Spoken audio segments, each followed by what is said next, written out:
C'est une pathologie virale extrêmement contagieuse qui se manifeste par une éruption de boutons. Elle fait partie des maladies qui touchent fréquemment les enfants, mais également les adultes qui n'auraient pas été vaccinés. Ce soir, nous faisons un point sur l'état de la rougeole en Afrique, ses symptômes, son traitement, mais aussi ses complications. Docteur Mathieu Bichet, bonsoir. Bonsoir. Alors, vous êtes le référent médical de l'ONG Médecins sans frontières pour la rougeole. Vous avez essentiellement travaillé sur le Tchad. Peut-être avant de commencer de prendre les questions des téléspectateurs, qu'est-ce qu'on peut dire de l'épidémiologie de la rougeole sur le continent? Elle est très répandue? Alors oui, actuellement, il y a plusieurs pays qui sont touchés. Donc, effectivement, vous l'avez mentionné, le Tchad, la RDC également, fortement touchée, le Niger, le Nigeria et d'autres. Donc, ça touche tout le continent, effectivement. C'est parce que la vaccination est assez peu développée? Voilà, la vaccination, effectivement, c'est ce qui permet d'éviter les épidémies. Les taux de couverture vaccinaux sont insuffisants pour prévenir les épidémies. Donc, effectivement, ça aboutit. Alors, il y a pas mal de maladies infantiles qui se manifestent par des éruptions. On va peut-être prendre une première question de téléspectatrice qui se pose la question des symptômes. Angélique Boucard, N'Djamena, on écoute. Je ne sais pas comment faire pour savoir que mon enfant a des rougeoles. C'est une bonne question, effectivement. Donc, la rougeole, ça se manifeste en plusieurs phases. Donc, il y a d'abord une phase d'incubation qui est asymptomatique, donc on n'a pas de signes particuliers. Voilà. Et ensuite, il va se développer une première phase qui va être caractérisée par de la fièvre, de la forte fièvre, mais également le nez qui coule, les yeux rouges, qui sont des signes assez typiques de la rougeole. Et cette période-là, elle va durer environ 4 jours, 5 jours. Et ensuite, on va avoir l'apparition de cette fameuse éruption cutanée, donc qui est assez typique.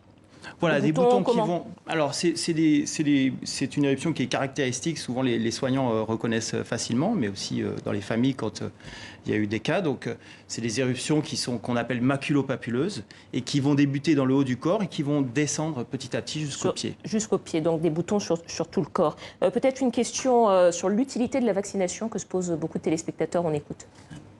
Je voulais vacciner mes enfants ou pas? Je suis la mère de 4 enfants. Bien sûr, il faut vacciner pour éviter la maladie, ça c'est certain. C'est une vaccination qui est très efficace. Et donc, bien sûr, il faut vacciner tous les enfants. Alors, la vaccination de routine, c'est en général jusqu'à 1 an. Donc, il faut que l'enfant ait eu au moins une dose, voire 2 à l'âge de 1 an. Mais parfois, on est amené à vacciner ultérieurement en cas d'épidémie, justement, par exemple. Alors, on va prendre une autre question sur les complications, peut-être, de cette maladie qu'on pense souvent bénigne, à tort. On écoute. J'aimerais savoir quels sont les risques liés à la rougeole, les séquelles, et est-ce qu'on peut en mourir? Alors malheureusement oui, on peut en mourir. Donc c'est encore... C'est fréquent ou non qu'on en meurt? Ça reste fréquent. Donc habituellement la maladie, elle évolue plutôt dans le bon sens. Mais malheureusement, la mortalité liée à la rougeole est encore très importante. Et c'est encore une des grandes causes de mortalité, notamment sur le continent africain. Donc oui, c'est une maladie dangereuse. Les complications, elles sont nombreuses.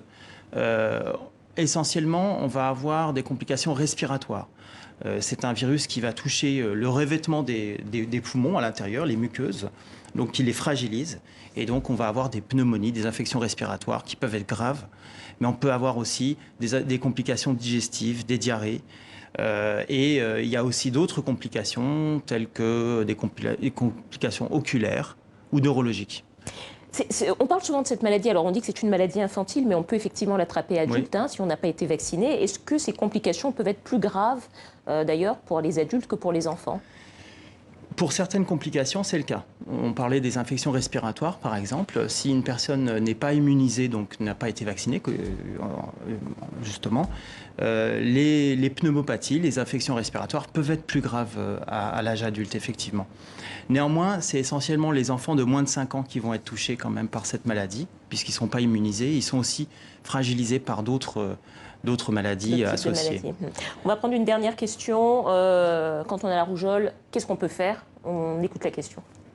J'aimerais savoir, est-ce que le traitement de rougeole existe et combien ça coûte?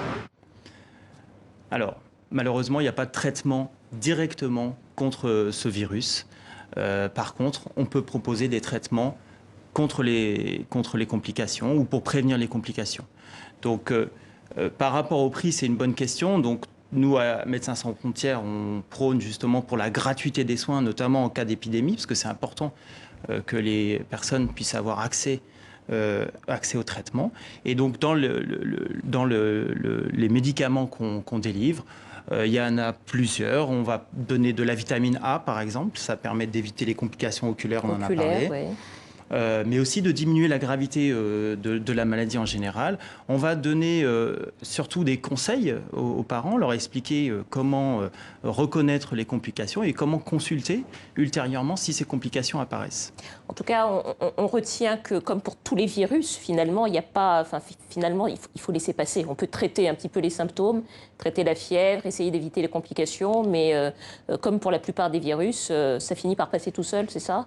Effectivement, mais c'est important de consulter parce que ça va permettre effectivement d'éviter les complications et d'avoir l'information aussi à propos de ces complications et de pouvoir réagir à ce moment-là. Voilà, et puis on rappelle évidemment que pour éviter cette maladie ainsi que ces complications qui peuvent être très importantes, c'est évidemment la vaccination qui est la clé. Merci beaucoup, docteur Mathieu Bichet.